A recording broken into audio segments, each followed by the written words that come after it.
రాజకీయాల్లో శాశ్వత శత్రువులు శాశ్వత మిత్రులు ఉండరని సామెత. చాలాసార్లు ఈ సామెత నిజమైంది కూడా. ప్రస్తుతం రాజకీయాల్లో స్నేహపూర్వక వాతావరణమే పోయింది. రాజకీయ విమర్శలు స్థానంలో వ్యక్తిగత దూషణలు కూడా చోటు చేసుకుంటున్నాయి. ఈ దశలో AP deputy CM Pawan Kalyan శాసనమండలిలో ప్రతిపక్ష నేత బొత్స సత్యనారాయణ మధ్య అసెంబ్లీ ఆవరణలో ఆసక్తికరంగా చోటు చేసుకున్న పరిణామం ఇప్పుడు హాట్ టాపిక్గా మారింది. బొత్స సత్యనారాయణ పవన్ కళ్యాణ్ను హక్ చేసుకోవడం ఇప్పుడు సోషల్ మీడియాలో తెగ వైరల్ అవుతోంది. రాజకీయాల్లో ఇలాంటి పరిణామాలు మంచివే అంటున్నారు విశ్లేషకులు. ఈ సీన్ పాత రాజకీయాలను గుర్తు చేస్తోందా, మిగిలిన వారిలో మార్పు తెస్తుందా? దీనిపై ప్రైమ్ 9 ప్రత్యేక కథనం.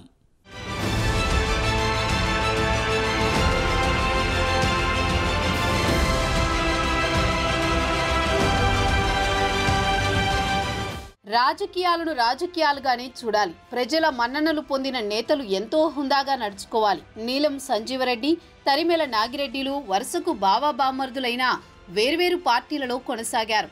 ఎంతో హుందాగా రాజకీయ విమర్శలు చేసుకునేవారు. ఆనాటి సత్యకాలం పోయింది. నాడు రాజకీయ విమర్శలు అంటే బూతులు అనచందంగా మారిపోయాయి. పరస్పరం విమర్శలు చేసుకునే నేతలు ఒకరి ముఖం ఒకరు చూసుకునే పరిస్థితి కనబడ్డం లేదు. వైరిపక్షాన్ని రాజుల కాలంలో శత్రుపక్షం మాదిరిగా చూస్తున్నారు. ఈ దశలో తాజాగా ఒక ఆసక్తికరమైన సంఘటన జరిగింది.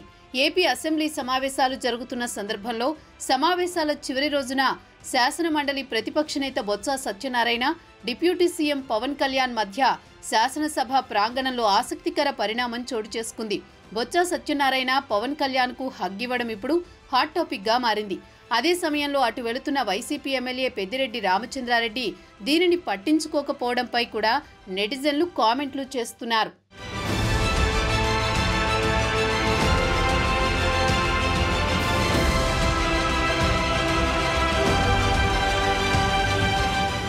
ఏపీ శాసనసభ సమావేశాలు చివరి రోజు అసెంబ్లీ ఆవరణలో డిప్యూటీ సీఎం పవన్ కళ్యాణ్ కారెక్కేందుకు వస్తుండగా అది చూసిన వైఎస్ఆర్సీపీ ఎమ్మెల్సీ బొత్స సత్యనారాయణ ఎదురుగా వెళ్లి పవన్ ను పలకరించేందుకు ప్రయత్నించారు. పవన్ కళ్యాణ్ కు బొత్స సత్యనారాయణ నమస్కారం పెట్టారు.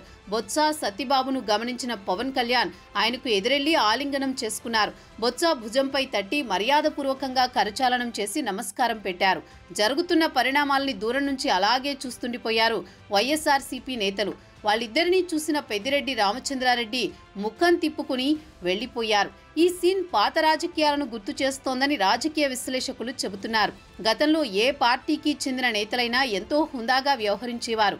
రాజకీయ వైరం రాజకీయానికే పరిమితం చేసేవారు. వ్యక్తిగత సంబంధాలు కొనసాగించేవారు. ప్రస్తుతం ఆ పరిస్థితి కనబడ్డం లేదు.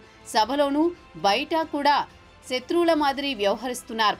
దీంతో రాజకీయాల్లో సుహృద్భావ వాతావరణం లేకుండా పోతోంది.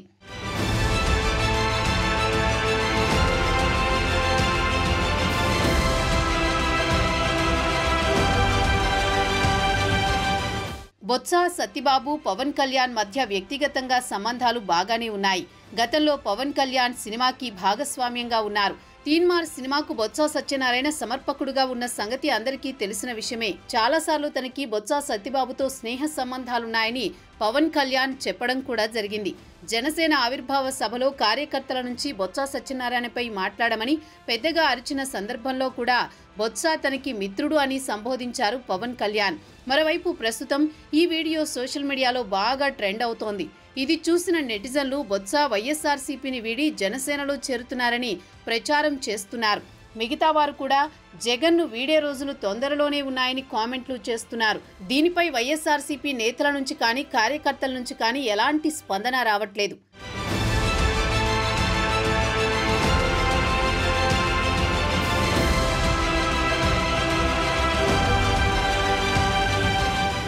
నేతలు ఒకప్పుడు ప్రత్యర్థుల్లా మాత్రమే ఉండేవారు. రాను రాను శత్రువుల్లా భావించుకుంటున్నారు. పవన్ కళ్యాణ్ మొదటి నుంచి యుద్ధంలో గెలవాలంటే శత్రువును చంపడం కాదు ముఖ్యం, ఓడించడం ముఖ్యమని చెబుతుంటారు. అలాగే రాజకీయాలు అంటే సిద్ధాంతపరంగా వేరైనా అంతిమంగా ప్రజలకు సేవ చేయాలనేది పవన్ కళ్యాణ్ భావన. దానికి తగ్గట్టుగానే పవన్ కళ్యాణ్ వ్యవహార శైలి ఉంటోంది. గతంలో వైసీపీ అధికారంలో ఉన్నప్పుడు కూడా తాను నమ్మిన సిద్ధాంతం కోసం ప్రజల కోసం పోరాడతాను కానీ ఎవరిని వ్యక్తిగతంగా దూషించనని చెప్పేవారు. అప్పట్లోనే మంత్రిగా ఉన్న బాలినేని శ్రీనివాసరెడ్డిపై ప్రశంసలు కురిపించారు. హుందా రాజకీయాలు గతంలో ఉండేవి, ఇప్పుడు పవన్ కళ్యాణ్ ఆ టైపు రాజకీయాలను గుర్తు చేస్తున్నారని రాజకీయ పరిశీలకులు చెబుతున్నారు.